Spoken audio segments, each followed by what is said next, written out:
It is Star Wars Tonight, carrying down 17 days. I don't know why I said carrying down. We're counting down. I mean, we're kind of carrying. It feels like a burden of some kind. It is Star Wars Tonight. Thanks for tuning in. It's Monday. That means we've got Justin with us, and we're talking about expectations as we get to these final days for The Force Awakens. It's theaters.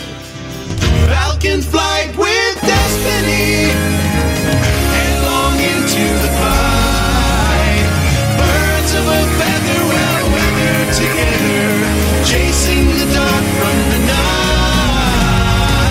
Falcon flight with destiny, headlong into the fight. Birds of a feather, well weathered together, chasing the dark from the night.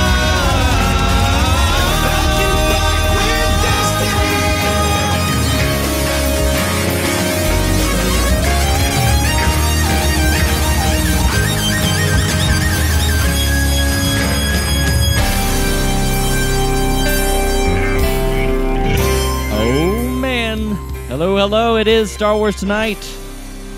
Boy, do we have a great show for you today. Let's bring him in. It's Justin Robert Young. What's going on, man?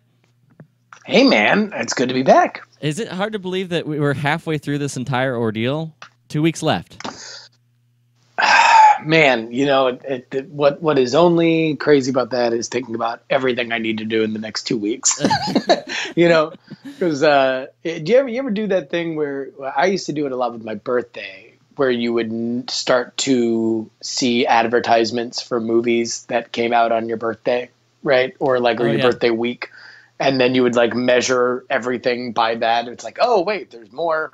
I don't know. I can't think of a period movie that would make sense, but the Lost in Space remake is coming out. That comes out of my birthday. That's how much we have to do. And now I'm still doing that, but only with The Force Awakens. And exactly. I'm just like, oh, geez, I have a lot on my plate. I mean, the anticipation is raw. It's out there. It's huge. To quote the redheaded one.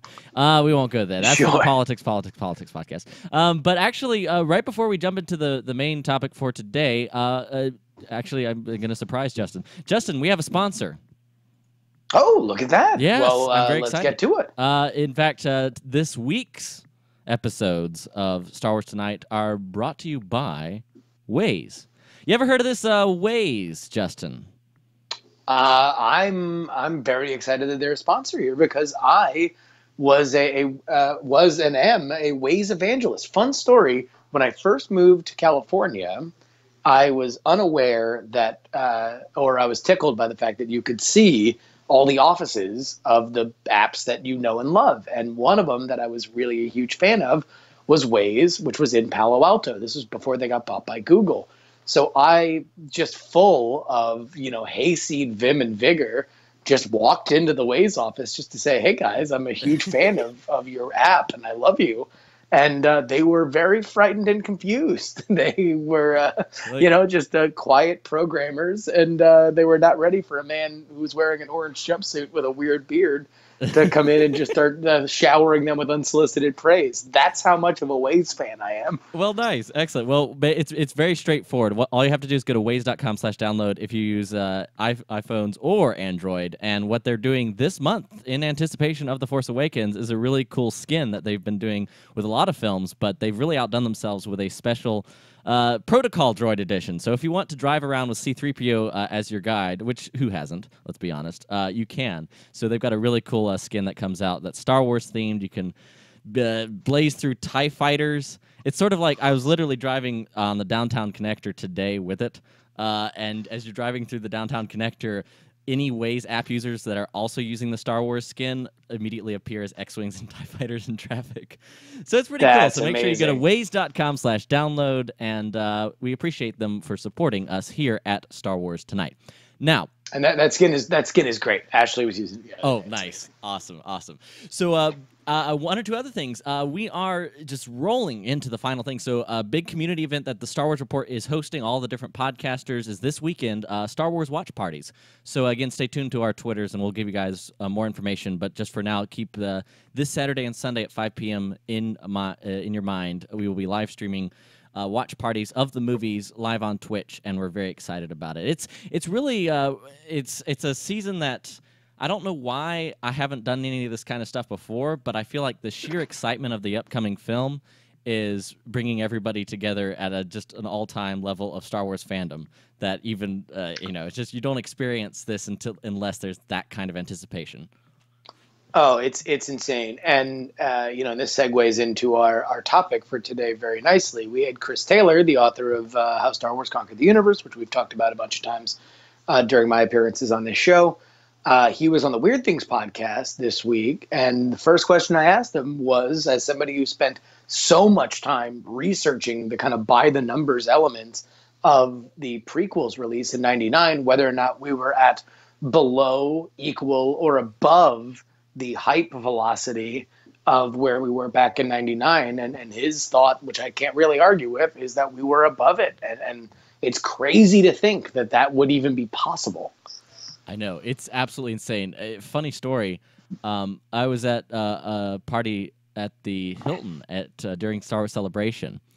And I hear his voice, and I actually recognize him. He's been on a lot of different Star Wars podcasts and really become a leading figure in our community because of this amazing, incredible book. And I had not read it yet, and I in full confession, I actually haven't finished it. I'm getting the audiobook version, and I haven't finished it yet. So Shame. I know. Shame.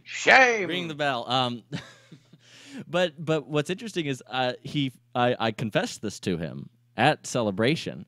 In the lobby of the Hilton Hotel, and he pulls out of his backpack a copy, and so I have an autographed copy of How Star Wars Conquered the Universe. I'm a big audiobook guy, so I have not finished it yet. But now I feel like I really feel like I have to before this movie comes out.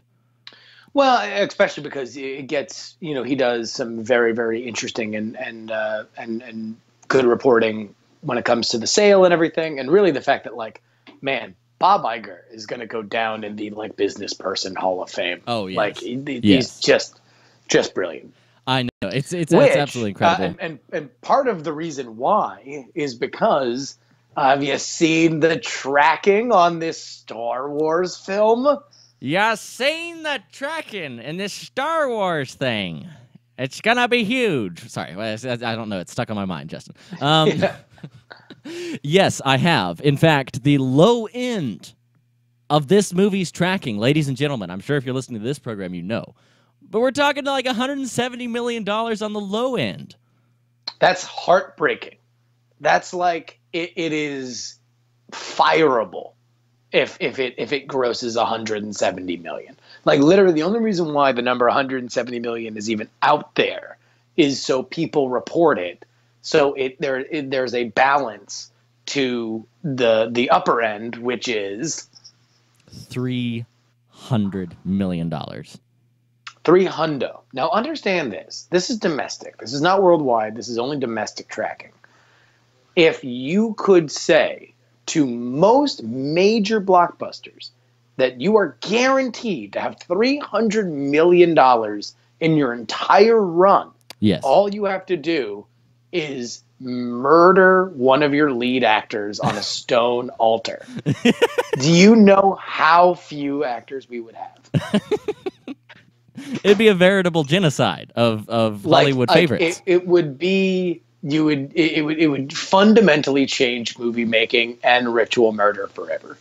Exactly. Well, and that's the thing about this movie is that when it comes to box office, that's sort of become the badge of honor that Hollywood looks to, and that's why you hear so much of the talk about this movie caged in terms of box office success, and the measurement of whether this film is culturally successful or not is box office. And part of me doesn't like that. I don't think that years on from Avatar, are there Avatar celebrations?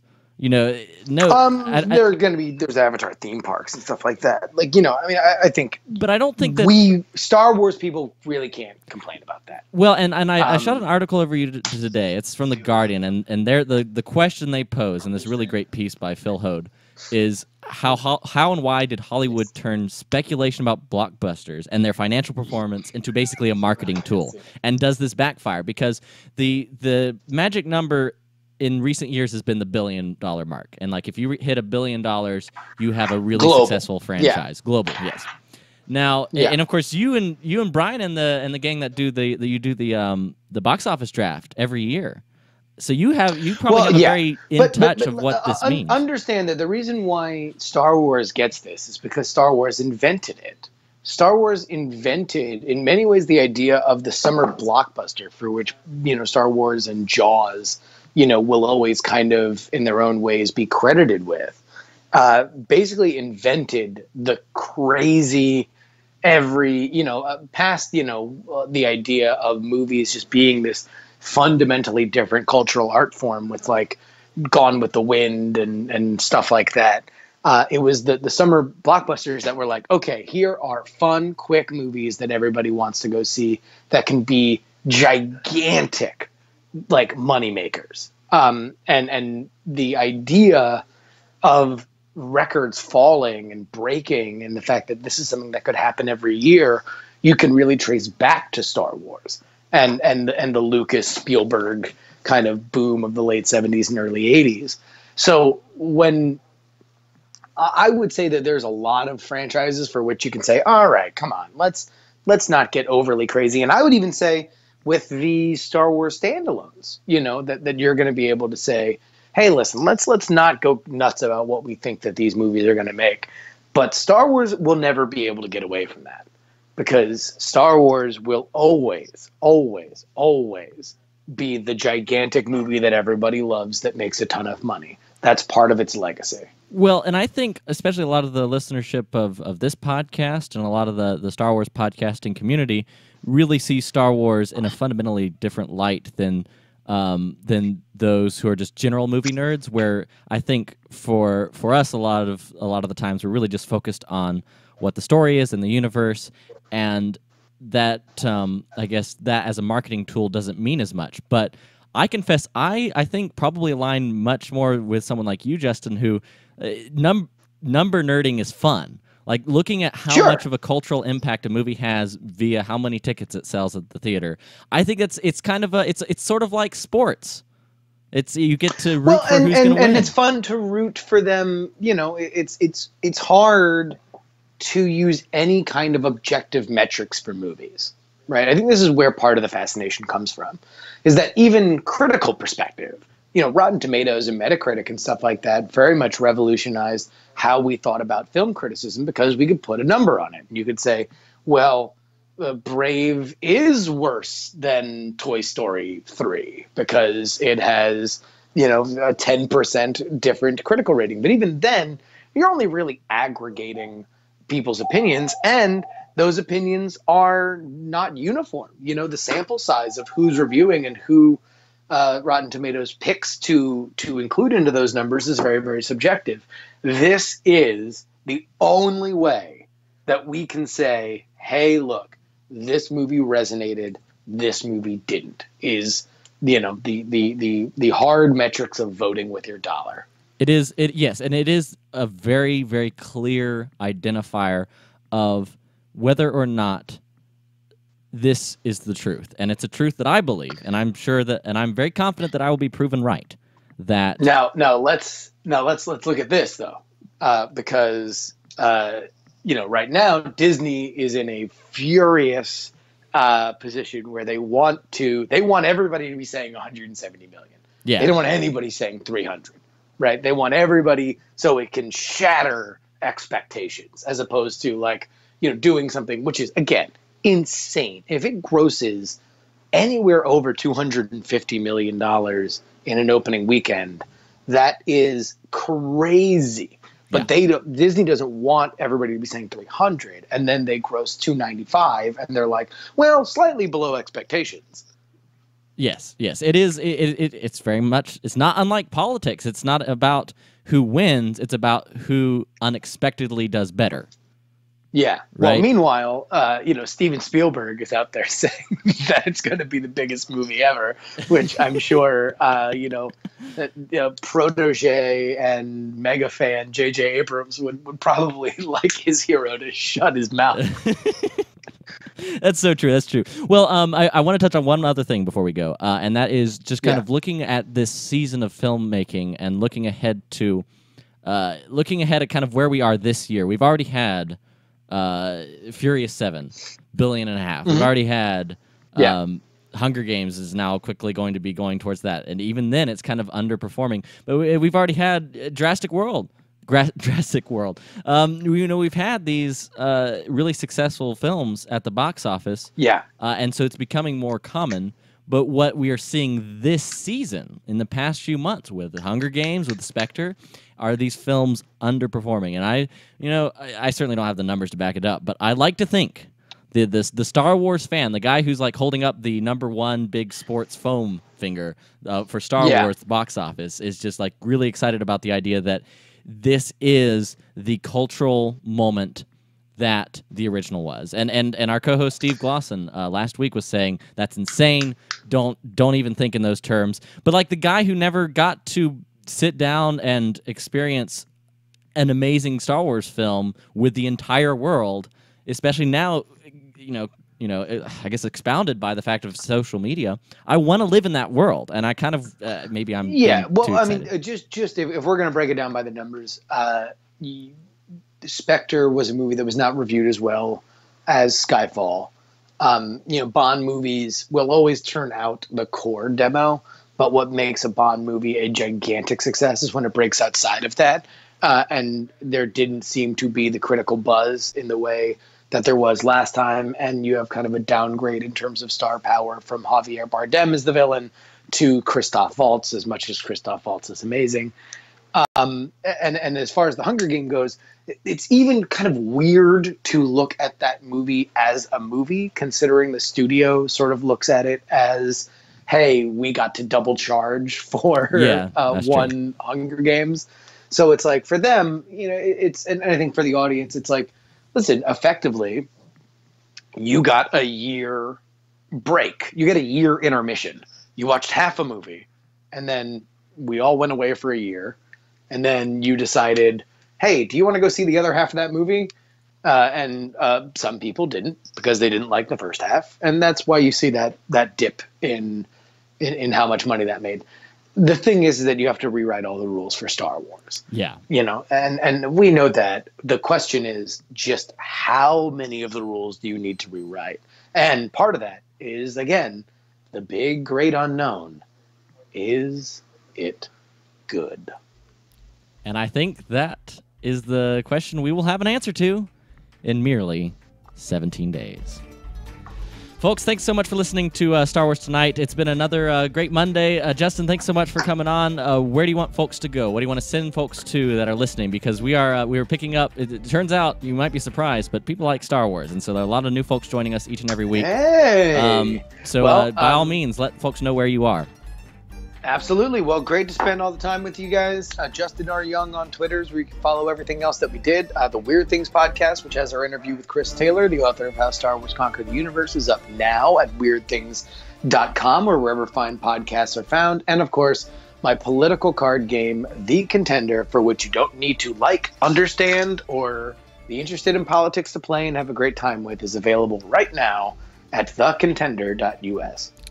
Awesome, man. And yeah, I was just listening to Weird Things today, and Chris is always amazing. That guy, he's the best. He has a pleasant mix of genuine love of the universe, but also an intellect and actual journalism background to actually break it down for us who just, as I've said before, just like, well, Darth Maul's lightsaber is so cool, man. Yeah. But Yoda fights. But the CGI Count Dooku, how about them? All right, so folks, if you're enjoying this program, make sure you get the word out. We are trundling through the new and noteworthy section of iTunes, and we need your help because we want to let as many Star Wars fans know about this podcast as possible. So make sure you go to StarWarsReport.com/Star Wars Tonight iTunes. All together, that'll take you straight to our iTunes page. Leave a rating or review. We do really appreciate everyone who does. The next 5 reviewers will all be getting limited edition CNET magazines. You will be getting an Entertainment Weekly copy. I have posters from Kraft Mac and Cheese Star Wars style, and I also have regular Star Wars mac and cheese, and Justin, I'm not above giving them out to the kind people who are reviewing us and then email us their iTunes username because we want to thank you for getting the word out. Absolutely. I think I'm going to do my own darn self. There you are. There you go, man.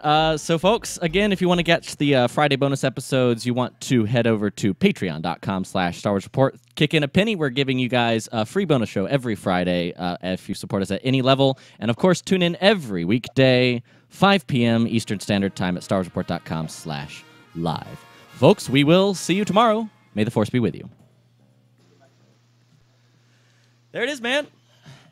Sweet, dude. Hey, man, another one in the bank. These are really fun. I'm having a blast, man. Thanks so much for being a part of this. I've just surrendered. I cannot be objective about this movie. It's just impossible. Oh man, I'm beyond.